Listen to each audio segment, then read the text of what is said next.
Hey guys, quick follow up. I did a video earlier today. If you want to see the recap, I did midday, where I just talked about how hard it was, at least in my opinion, to trade the open, and because of the huge shifts back and forth, up and down here.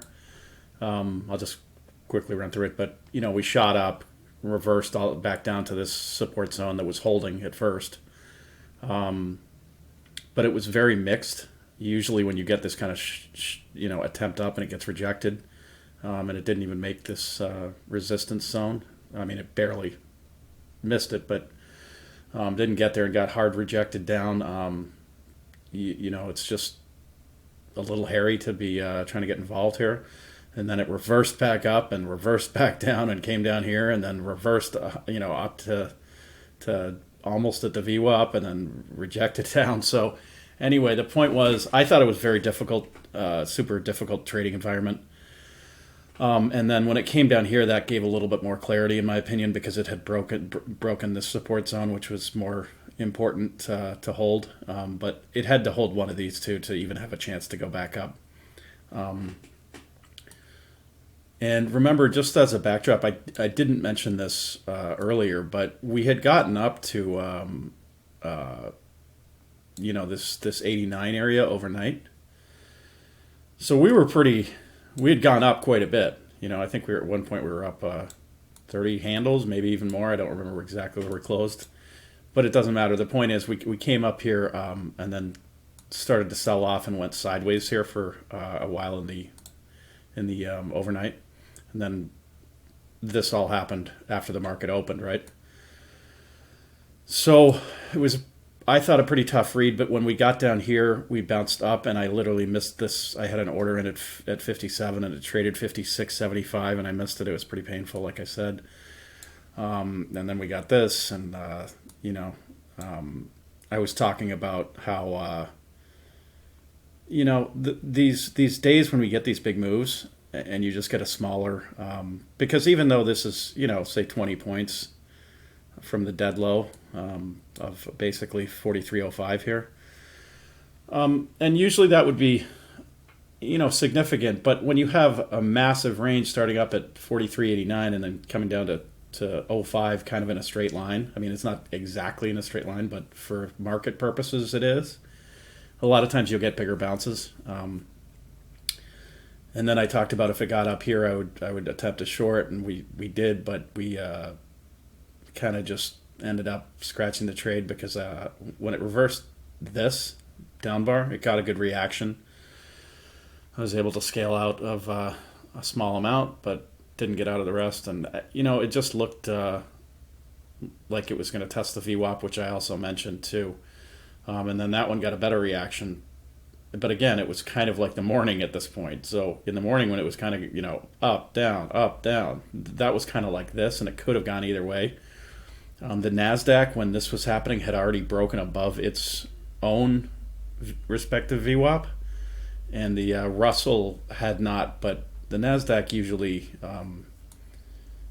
can be a little bit of a red flag. So, and then this happened, but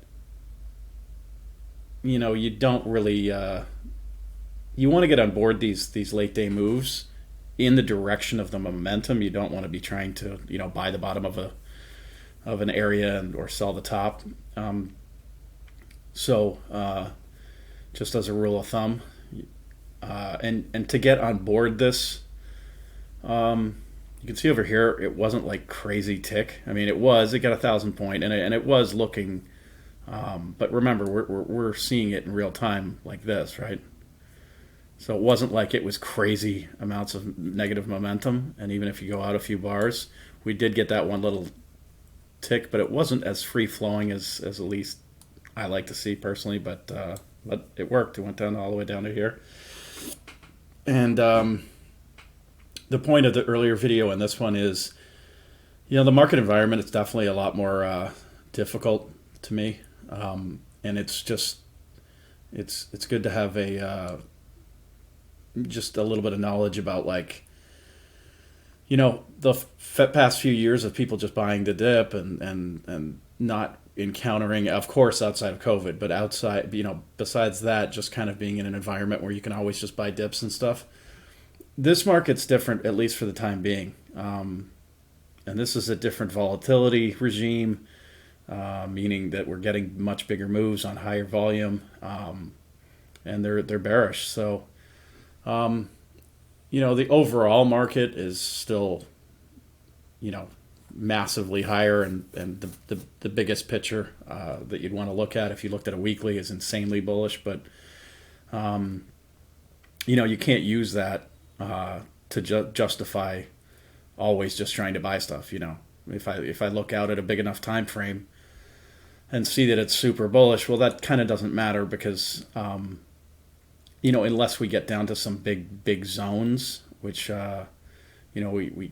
we kind of have some not too far below, but you need to wait for the really big zones that larger players would find attractive to enter, because that bigger picture is not going to kick in, I guess, until we hit some of those, most likely anyway. Or at least you can't really justify, if you're seeing massive negativity, you can't go against it by saying, well, hey, I know the huge picture is super bullish, because intraday it's not gonna help. And again, I was just mentioning it's a harder environment to trade. So if you're new and you're kind of like banging your head against the wall, I mean, don't beat yourself up. Don't do that, because it's really, this is a very difficult environment in my opinion. If you haven't been trading long, just completely stay out, because what happens is you see it going up, comes back, you buy it, you get stopped out. You see it going down, it starts here, it comes down here, you think, okay, it's going to sell off, so then you short it and you get stopped out. So it's just that kind of two-way price action is very difficult to trade.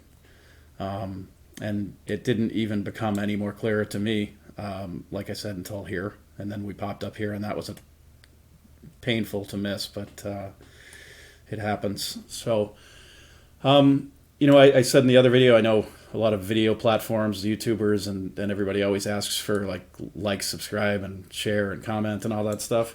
I just want to know what you guys want to see. So if you have specific stocks you want me to go over, if it's doable, then I will. I just want to sort of cover things that'll help the most amount of people. Try to build a community here. So, or if nobody's interested, then I won't. I'll stop filming videos. But anyway, that's the idea behind this. So, let me know in the comments if you guys have any questions or suggestions for topics to cover. Because just really quickly, I can go through crypto, and I do trade it occasionally, but I can't trade every stock and every cryptocurrency and every index. So let me know what you guys want to see, and I'll see what I can do. All right, I'll talk to you in the next one.